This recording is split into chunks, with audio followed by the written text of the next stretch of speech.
한국 정부가 올해 들어서 국가적인 재난의 중에 이제 여러 가지가 있는데 그 중에 하나가 소행성이 지구와 충돌하는 것.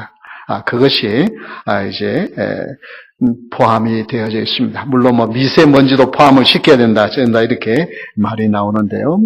지금 여기 보이는 저 소행성이 베누라고 하는 소행성입니다. 저 행성의 지름이 거의 약 500m가 되어져서 엠파이어 스테이트 빌딩만큼 지름이 되는데 이제 소행성이 무게가 약 790억 킬로그램인데요. 이것이 지구에 만약에 부딪히게 되었으면 히로시마 원자 폭탄의 8만 배의 충격이 오게 된다고 그럽니다. 8만 배가 충격이 오면 거의 지구가 거의 뭐 다 이제 박살이 난다고 해도 과언이 아닙니다. 그것이 원래는 2135년 9월 22일에 부딪힐 가능성이 있다고 했는데 지금은 조금 더 뒤로 미루어서 2175년에서 2199년 그러니까 뭐 지금부터 150년 이상 남았으니까 여러분 걱정하지 마세요. 여기 앉아 계신 분들 가운데 그때까지 계실 분은 뭐 별로 없을 것 같으니까 그렇게 걱정하지 않지만은 이제 그 소행성이 오는 것을 막기 위해서 이제 나사에서는 거기에 대한 작전을 세우고 거기에 예산을 투입을 하고 그렇게 하고 있습니다. 이런 그 소행성이 왔을 때에 이제 이 원자탄을 쏘아가지고 그걸 맞춰가지고 궤도를 좀 수정을 한다든지 어떻게 해서 지구와 부딪히지 않게 하려고 그렇게 합니다. 좀 이런 이제 성경에 보면 오늘 읽은 이 마가복음 13장에 이제 이런 마지막 재난에 대한 마지막 종말에 대한 이야기들이 많이 하고 있습니다. 그래서 거기에는 전쟁이 있고 그 다음에는 두 번째는 자연재해인데 자연재해는 지진을 특별히 말씀하고 있습니다. 지진과 기근에 대한 말씀을 하고 있는데 지진이 우리 한국에도 지진이 그 안전지대였잖아요. 그런데 2016년 이후에 이제 5.0 이상이 두 번이나 일어났던 것을 우리는 알고 있습니다. 그래서 이제 뭐 1년에 뭐 한 5.0 이상의 지진이 전에는 뭐 60회 이랬습니다. 그러나 2000년대에 들어와서 1년에 1000회가 넘습니다. 올해 들어서 벌써 지금 세계적으로 5.0 이상의 지진이 16회가 일어났습니다. 그만큼 지진이 이제 점점 일어나는 빈도도 높아지고 이제 강도도 더 세진 것을 보게 되었습니다. 이것은 그저 우연히 있는 일이 아니라 이미 성경에 마가복음 13장 25절에 예언하고 있던 말씀입니다. 별들이 하늘에서 떨어지며 하늘에 있는 권능들이 흔들리리라. 그래서 별들이 떨어지면서 이 소행성이 떨어지면서 이제 마지막 때가 되어지면 지구에 그래서 종말이 오게 될 것에 대한 말씀을 하고 있습니다. 그래서 이제는 다시는 홍수로 심판하지 않지만은 뭘로 심판하신다고요? 불로 심판하시는. 그래서 이제 이 소행성이 떨어질 때 부딪히는 일로 인한 충격으로 인하여서 엄청난 이제 화재가 일어나고 이 지구가 정말 종말을 향하여 가고 있는 것을 알 수가 있습니다. 자, 우리가 이럴 때에 오늘 우리 성경의 말씀을 통하여서 어떻게 해야 하느냐? 그것은 깨어있는 신앙. 그래서 흔히 우리의 스패들은 이런 말을 했습니다. 말세지말이라. 말세지말. 이 말은 무엇이냐면 말세 중에서도 뭐예요? 또 말세다. 왜냐하면 예수님이 이 땅에 오신 것이 마지막 때에 하나님께서 그의 아들 예수를 통하여 우리에게 말씀하셨다고 했습니다. 예수님이 오신 그때가 이미 말세의 시작입니다. 그러면서 이제 마지막을 향하여 가고 있는 이때에 오늘 우리가 무엇을 해야 할 것인가에 대한 말씀을 살펴보겠습니다. 이 깨어있는 신앙, 이것이 우리가 마지막 준비해야 할 신앙인데 그 깨어있는 신앙이 어떤 신앙인가? 33절에 보면 이렇게 말씀하고 있습니다. 그 때가 언제인지 알지 못함이라. 그 때가 언제인지 알지 못한다고 하는 말은 무슨 말이에요? 준비하는 신앙을 가져야 된다. 이 말이에요. 왜냐하면 그 때가 아니면 그때 돼서 준비하면 될 텐데 그 때가 언제인지 모르니까 그 말은 준비하는 신앙이 있어야 됩니다. 그래서 깨어있는 신앙은 준비하는 신앙인 것입니다. 여기 주의하라고 하는 말씀은 보라 라는 뜻입니다. 주의를 기울여라. 우리가 이 세상을 한번 바르게 바라볼 수 있는 지금 현재 세상의 흐름이 어디로 가고 있고 지금 어느 시즌에 와 있는지 우리는 영적으로 진단할 수 있어야만 합니다. 그리고 깨어있으라 라고 말씀합니다. 오늘 이 말씀을 읽을 때에 예수님께서 이런 비유를 하신 것은 좀 종들에게 너무 가혹하게 하신 것 아닌가. 주인을 가면서 각각에게 임무를 주고 그 임무를 잘 수행하라고 그러고 갑니다. 그런데 어떻게 했다고요? 이 주인이 언제 올지 몰라. 초저녁에 올지 밤중에 올지 심지어 새벽에 올지. 아니 종들에게 임무를 맡겨놓고 그 임무 다 하고 나면 좀 쉬어라. 그래야 되잖아요. 그래야 또 다음 일을 할 수 있잖아요. 그런데 이 주인이 악덕 주인이 이 임무를 맡겨놓고 언제 올지 모른다고 항상 준비하고 있어라 그러면 얼마나 긴장되고 얼마나 피곤한 일이에요. 여러분, 이것은 물론 육신의 잠의 이야기가 아닌 것을 우리는 알고 있죠. 우리의 영적인 신앙이 영적으로 깨어있는 사람과 영적으로 잠들어 있는 사람은 말하는 것과 행동하는 것이 차이가 있습니다. 예수님은 지금 너희들이 밤잠도 자지 말고 계속해서 인내하라. 지금 그 말씀을 하려고 하는 육신적인 생각을 하는 것이 아니라 우리의 영적인 신앙생활에서 지금의 내게 주어진 사명이 무엇이고 내가 무엇을 감당했는지에 대하여 생각하고 우리 주님 오실 날을 준비하는 신앙이 있어야 한다는 것입니다. 우리 하나님께서 우리에게 준비하라고 말씀하시는 그 하나님은 우리보다 더 준비하시는 하나님이십니다.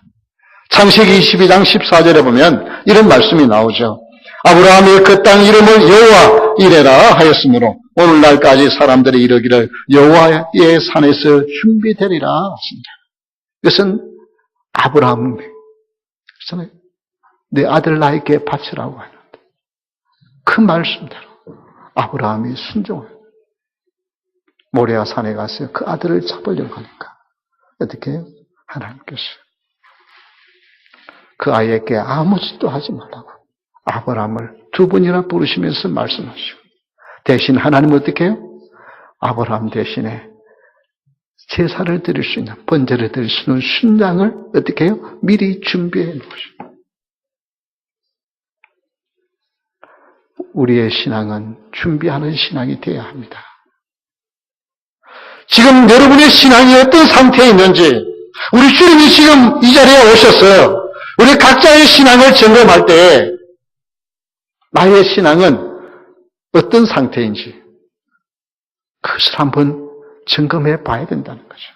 주님이 언제 오시겠습니까? 주님 오실 날을 고대만 하고 있는 것이 아니라 주님이 지금 이 자리에 오셔서 마치 학생들이 출석을 부르듯이 출석 부르면서 이름을 불러서 너는 지금 어떤 신앙의 준비가 되어 있느냐고 평가를 내었을 때 몇 점 할 때에 나는 낙제 점수인지 아니면 합격 점수인지 그것을 생각해 봐야 된다는 것입니다.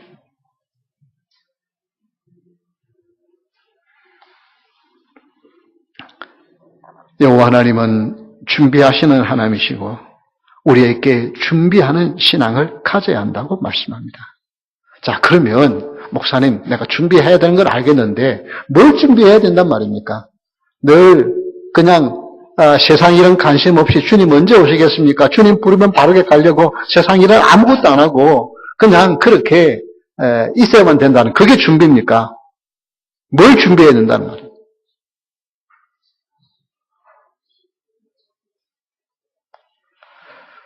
(33절) 말씀에 보면 주의하라 깨어있으라 그 때가 언제인지 알지 못하니라고 합니다. 주의하라 깨어있으라 라고 하는데, 그런데 어떤 사본에 보면 이렇게 되어져 있습니다. 깨어 있으라가 아니라 깨어 기도하라.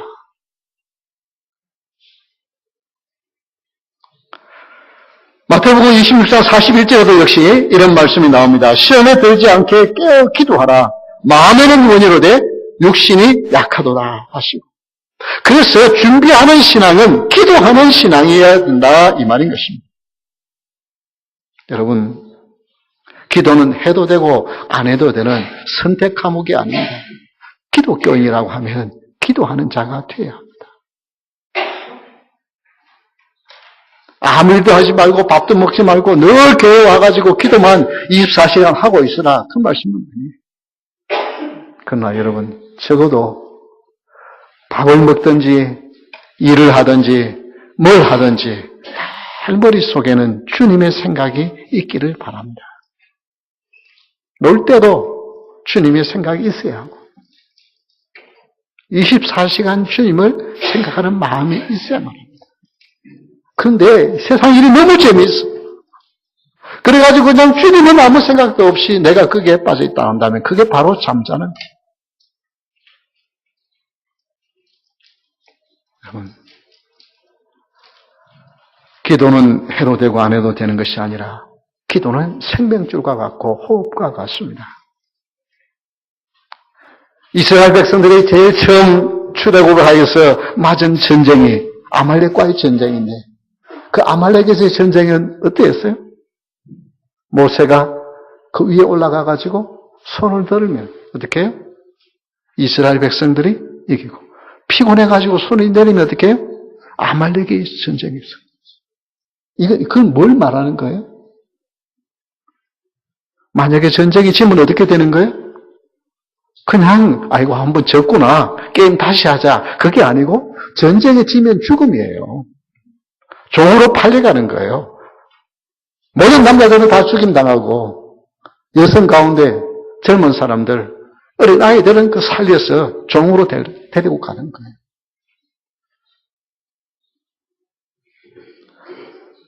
전쟁은 그냥 지고 한번 졌지 그 다음에 이게 아닙니다. 세상에서는 그럴지 모르지만 영적인 전쟁은 패배하면 안 돼요. 기도하지 않고는 이 전쟁에 승리할 수가 없습니다. 우리 대모소망교회의 미래가 어디 있느냐? 얼마나 많은 사람들이 내가 미래가 있는 것이 아니라 기도하는데 미래가 있는 줄 믿으시기 바랍니다. 여러분 한 사람 한 분이 기도의 용사가 되어진다면 미래가 있는 줄 믿으시기 바랍니다. 기도는 세상을 바꿀 수 있고 기도는 인생의 삶을 바꿀 수가 있어요. 그래서 여러분 준비하는 신앙은 기도하는 신앙이에요. 그런데 오늘 현대에 너무 바빠. 기도할 시간이 없어.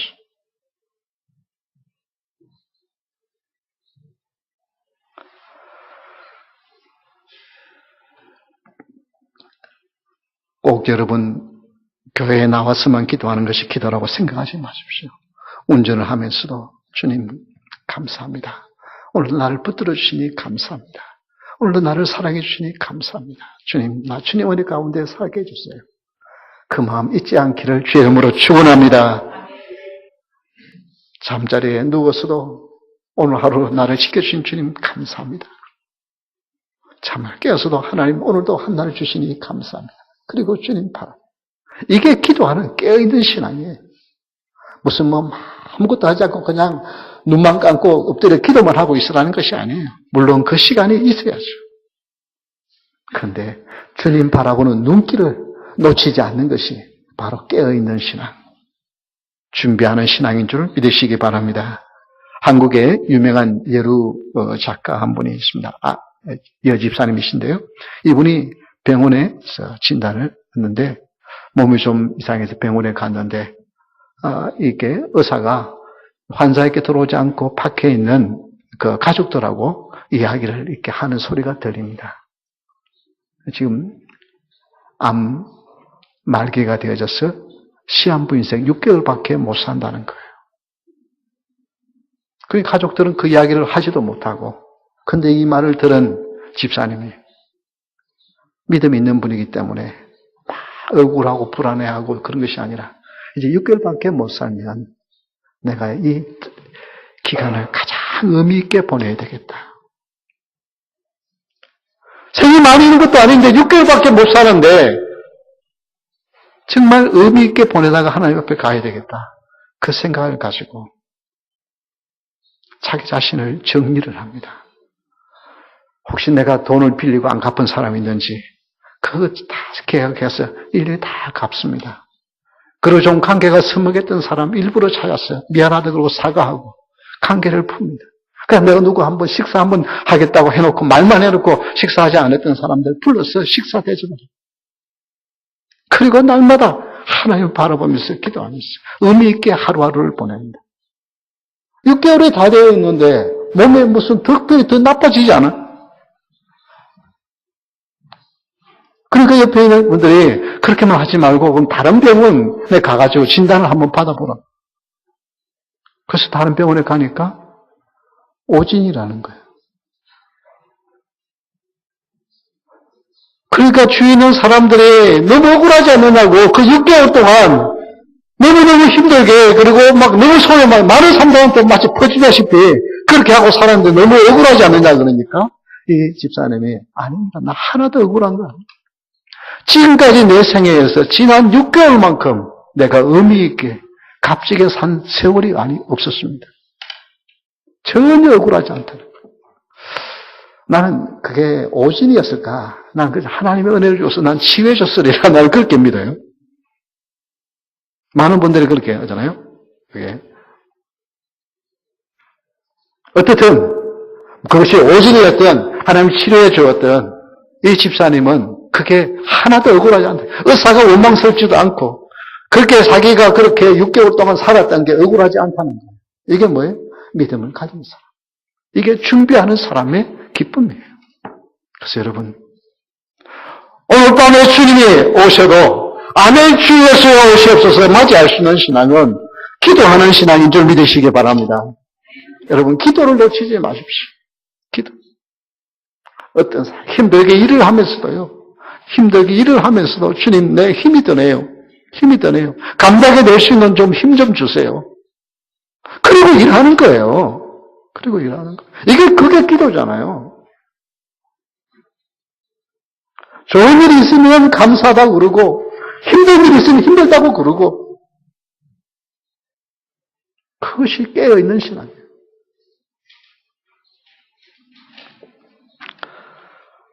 두 번째 깨어있는 신앙은 34절입니다. 종들에게 권한을 주어 각각 사물을 맡기며 여러분 종들에게 권한을 주어서 그냥 두루뭉실 사명을 준 게 아니고 어떻게 해요? 각각에게 사명을 주었대요. 사물을 맡겼다 했어요. 그래서 사명을 감당하는 신앙이 깨어있는 신앙입니다. 첫 번째는 깨어있는 신앙이 뭐라고요? 준비하는 신앙은 뭐라고요? 뭐가 준비하는 거라고? 기도. 여러분, 기도의 줄을 놓지 않기를 바랍니다. 그냥 내가 몸이 약해가지고 나는 교회 못 나가니까, 그렇다고 교회 기도 못하는 거 아니에요. 집에 들어누워서도 기도할 수 있다니까요. 두 번째는 사명을 감당하는 신앙. 가령 사람의 집을 떠나 타고 걸어갈 때에 그 종들에게 권한을 주어 각각 사물을 맡기며 문지기에게 깨어있으라 명함과 같으니 문지기는 깨어있어야죠. 그리고 모든 사람에게는 어떻게 해요? 각각에게 사명을 주었어. 여러분은 어쩌다가 이 세상에 태어난 것이 아닙니다. 여러분이 존재하는 자체가 엄청난 경쟁을 뚫고 이 세상에 나온 걸 아시죠? 네. 의학적인 지식이 있어요. 우리 박 목사님 웃으시는데, 이거는 그냥 이 땅에 여러분이 존재한 게 아니에요. 엄청난 경쟁을 뚫고 여러분이 이 땅에 태어난 거예요. 여러분 태어난 것 자체가 경쟁 속에서 태어난 거예요. 그러니까 대단한 경쟁력이 있는 분들이에요. 여러분 모두가 다. 한 사람도 예외가 없이. 그렇게 태어난 게 우연히 태어난 게 아니고 뭐라고요?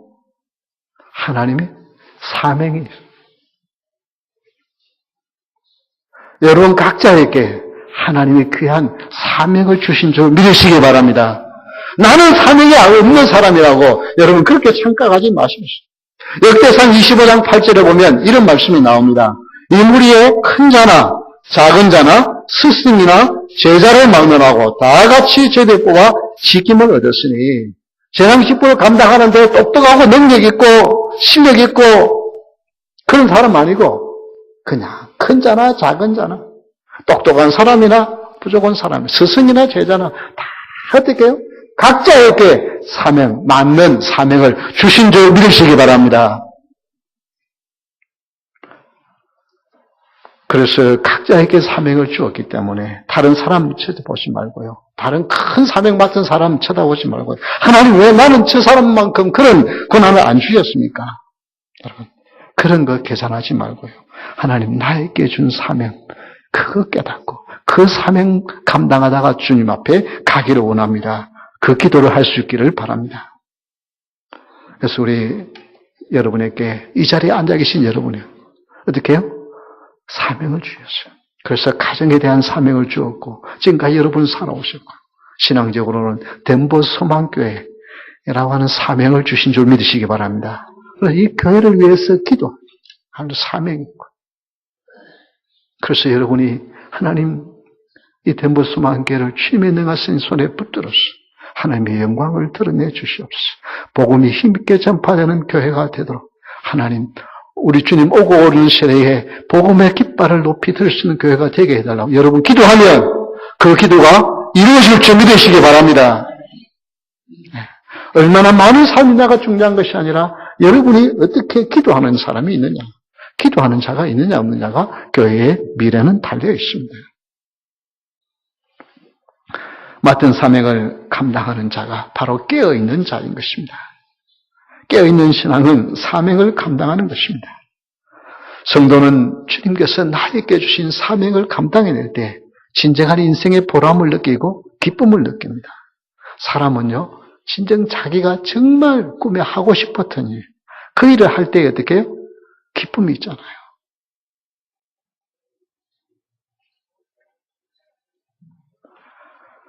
사도행전 20장 24절에 보면 내가 달려갈 길과 주 예수께 받은 사명 곧 하나님의 은혜의 복음을 증언하는 일을 마치려 하면은 나의 생명조차 조금도 귀한 것으로 여기지 아니하노라. 사도 바울이 그래요. 당신 지금 거기 가면 잡혀 죽어요. 가지 마십시오라고 하니까 뭐라 그래요? 하나님이 나에게 맡겨준 사명, 그 사명을 마치는 일에는 내 생명을 조금도 귀한 것으로 여기지 아니한다. 하나밖에 없는 생명도 사명을 감당하는 그 일에는 기쁨으로 던질 수 있는. 여러분, 사명은 그만큼 귀중한 것입니다. 사명은 감당해내야 할 때가 있어요. 언제든지 할 수 있는 것이 아닙니다. 몸도 연약해지고 정신도 혼미해지고 그러면 그때에 하고 싶어도 하지 못하는 때. 여러분, 지금이 사명을 감당해야 할 때인 줄 믿으시기 바랍니다. 지금. 이렇게 하나님께 나와서 예배할 수 있는 힘과 건강을 주신, 몸이 여러 가지 약한 부분이 있지만 그래도 이 절에 와서 앉아 예배 드릴 수 있는 힘을 주셨으면 여러분은 아직도 귀한 사명이 있는 줄 믿으시기 바랍니다. 지금이 사명을 감당해야 할 가장 좋은 때인 것입니다. 잔 맥스웰, 그 유명한 이분의 그 한 등재지기 이야기를 그의 책에 쓰고 있습니다. 암벽 해안에 그 등대가 세워져 있습니다. 등대지기는 한 달에 한 번씩 이제 기름을 공급받아 가지고 그 등대를 밝힙니다. 그래야만 이제 해안 가까이 오는 배들이 자초를 당하지 않고 무사히 한국까지 들어올 수 있어요. 그런데 그 워낙 외딴 곳이기 때문에 거기에 있는 주민들이 가끔씩 찾아와서 좀 기름을 달라고 사정을 해요.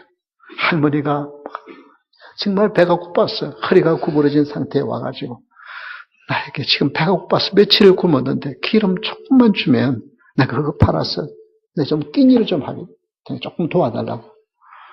그러니까 너무 불쌍하니까 이 등대지기가 기름을 조금 줘요. 그러고 또 얼마 후에 있으니까 동창이 찾아와가지고 차가 가다가 차가 기름이 없어서 섰는데 기름 조금만 좀 달라고. 아니 친구가 와서 차가 가다가 섰는데 기름 좀 달라 그러니 기름 좀 안 줄 수가 없어. 그래 조금 있으니까 또 농부가 와가지고 농기계에 기름이 떨어졌어. 이 농사를 가지를 못하는데 기름을 좀 달라고. 그 기름을 조금 줬어. 근데 폭풍우가 몰아치는 캄캄한 밤에 배가 자초가 되었다는 소식을 들어요. 왜냐하면 그 밤에 기름이 떨어졌어. 등대에 불을 밝히지 못했어.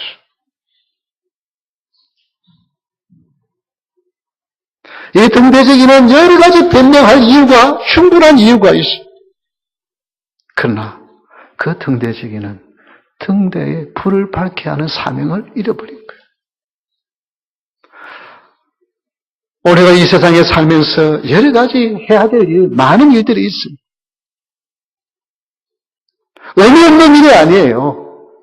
그러나 가장 중요한 하나님이 나에게 주신 사명, 우리 주님이 마지막에 오셨을 때에 내가 너에게 맡겨준 그 사명 내가 감당했느냐고 물었을 때 예, 주님 부족하지만 그 사명 감당하다가 지금 주님 앞에 왔습니다라고 말하십니다. 마지막 시구의 종말은 언제 올지 몰라요. 그러나 아직까지 복음이 다 저 곳에 전파돼야 하고 여러 가지 말씀을 보았을 때 지금 당장 그렇게 우리 주님 오실 것 같지는 않아요. 그러나 여러분 각자의 종말은 다가오고 있잖아요. 그것이 그야말로 오늘 밤이 아니라 오늘 오후일런지 오늘 밤일지 누가 어떻게 알아요?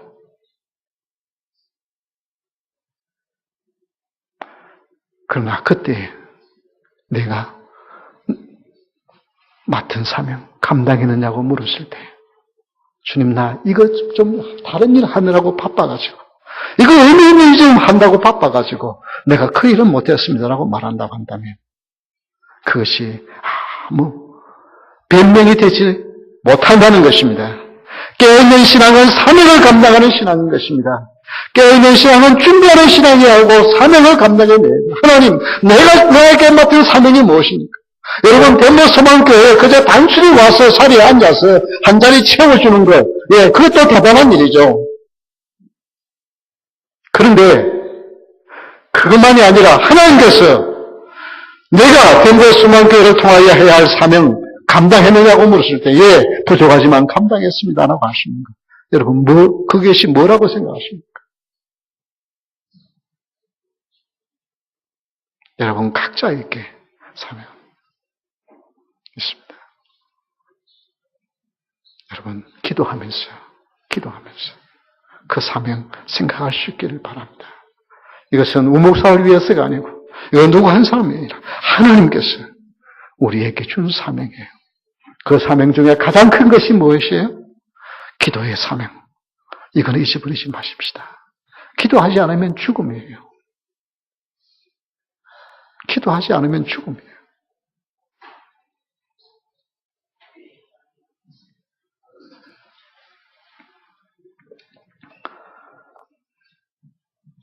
세 번째 깨어있는 신앙은 이 말은 모든 사람에게 하는 말이니라. 이것은 모든 사람에게라고.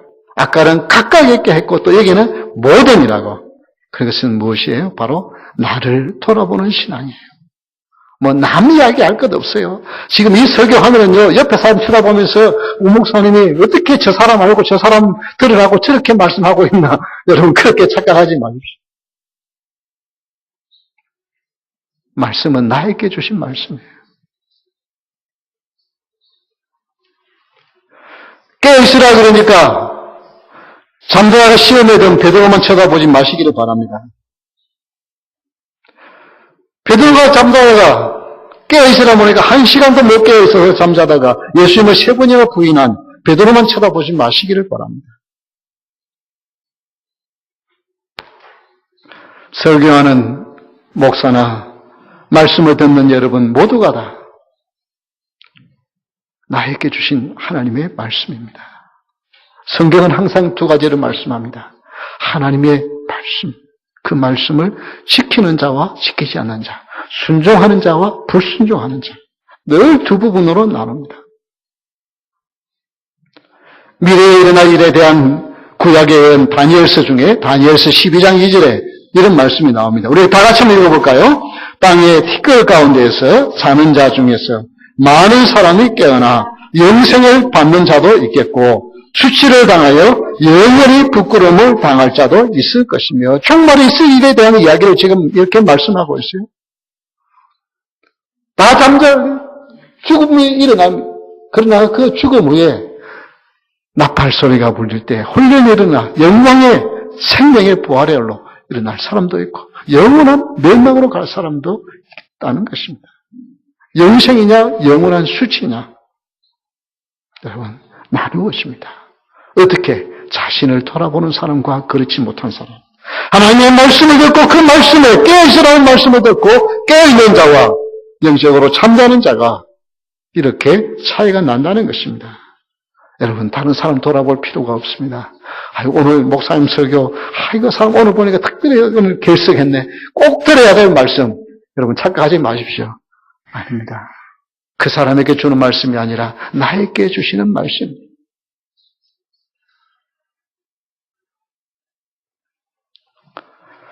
예수님도 하나님 아버지께서 주신 그 사명과 말씀에 순종하여 살았다고 말씀합니다. 예수님도 하나님의 아들 예수 그리스도도.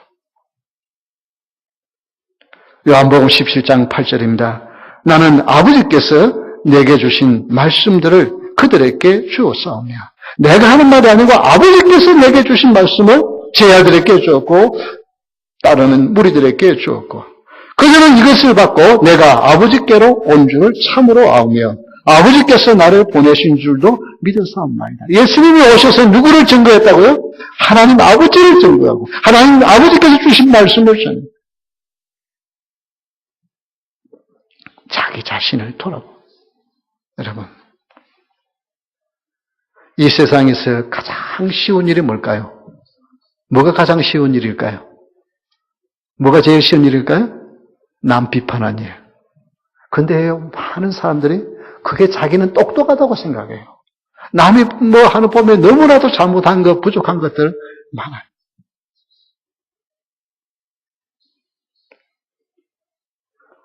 논문을 쓰기 위해서 리서치원을 하는데 그룹으로 이렇게 나누어서 하는데 상대방이 뭐 준비해가지고 이렇게 발표를 하면은요, 그게 대한 비판은 엄청 잘해요.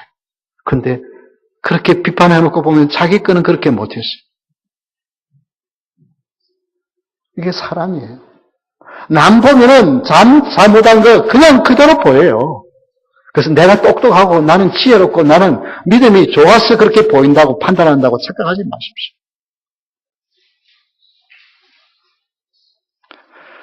그러면 반대로 가장 어려운 일은 뭘까요? 가장 쉬운 일은 남 비판하는 일인데 가장 어려운 일은 뭘까요? 네. 지혜로운 사람들이니까 자기 비판하는 거. 그렇죠? 네. 남 비판하는 거는 가장 쉬운 일인데 자기 자신을 돌아보는 거, 자기 비판하는 일은 제일 힘들어. 그건 어려운 뚱딱 넘어가. 오늘 장로님도 그렇게 기도하시잖아요. 남 비판하는 거는 잘해. 근데 자기 자신은 그냥 너무나도 마음이 넓어. 자기 자신한테는. 여러분, 신앙의 성패는 자기 자신을 돌아보는 여부에 달려 있습니다. 이미 여러분이 잘 아는 애화일 것입니다. 코넬 대학에서 실험실에서 실험을 했습니다. 비크에 문울정도 담고 거기에 개구리를 담았어요. 그냥 찬물이에요. 자기 있는 땅이니까. 그래서 개구리가 이제 그대로 그 물 속에 있어요.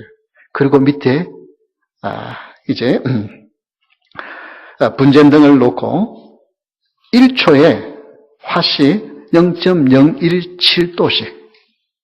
그러니까 0.017이면은 거의 못 느끼죠. 그렇게 온도가 올라가도록 밑에 분쟁 등을 켜놨어요. 그 위에 비크 위에 아무 뚜껑이 없어요. 그냥 개구리가 지가 원하면 얼마든지 밖으로 튀어나갈 수 있어요. 그렇게 해놨어요. 그런데 어떻게 2시간 반 후에 그 개구리는 삼겨 죽었어요. 이게 조금씩 뜨거워지니까 1초에 0.017도씩 올라가니까 거의 안 올라가는 거는 마찬가지잖아요. 그런데 2시간 반 후에는 삼겨 죽었어요. 그럼 얼마든지 튀어나갈 수 있는데.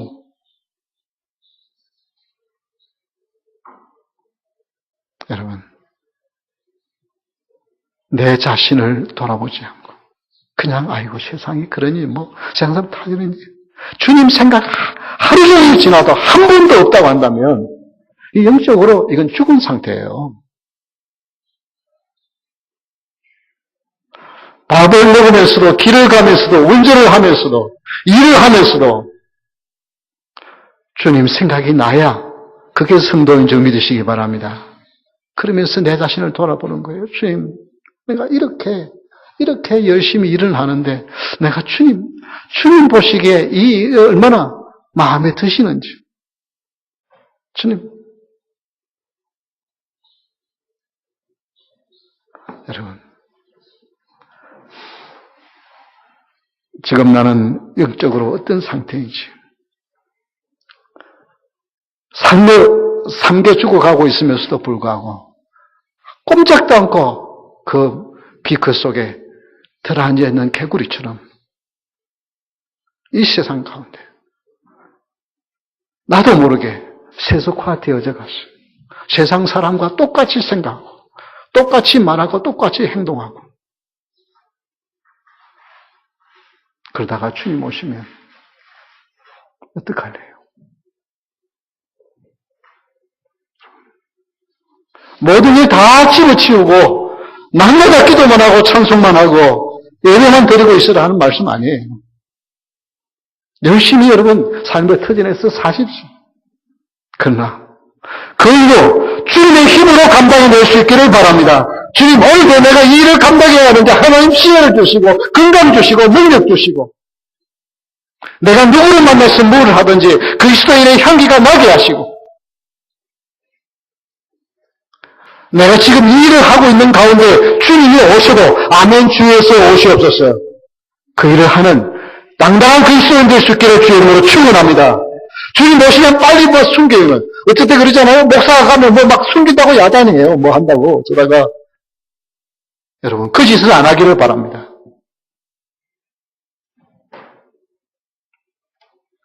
무슨 일을 하고 있어도 주님 오시면 주님 오시니까 그리고 일어설 수 있도록 여러분의 삶의 터전이 그것이 무엇이든지 상관없습니다. 어떤 일이든지 상관없어요. 주님이 지금 오셔도 그거 틀고 일어날 수 있는데 부끄럽지 않게 숨기려고 하지 않고 할 수 있는 저와 여러분 될 수 있기를 주 이름으로 축원합니다. 다 같이 일어서서 찬양하겠습니다.